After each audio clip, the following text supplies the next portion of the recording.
دیکھیں، ایسی جگہ کہ جو کسی کی ملکیت ہو تو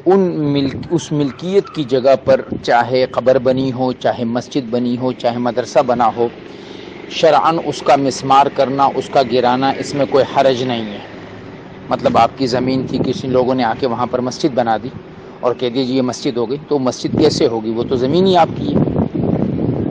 تو اس لیے وہ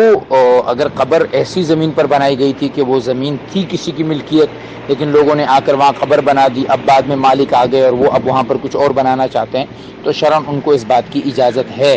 کہ وہ اس کو قبر کو ختم کر دیں۔ لیکن اگر وہ زمین قبرستان کے لیے وقف کی گئی تھی اور انہوں نے وہاں پر باقاعدہ قبریں بنا دی گئی ہیں، اب اس کے بعد کچھ لوگ آ کر اس پر قبضہ کرتے ہیں، تو پھر اس صورت میں اب یہ جو قبر ہے اس کو ہٹانا یا اسے ختم کرنا یہ شرعاً جائز نہیں ہے۔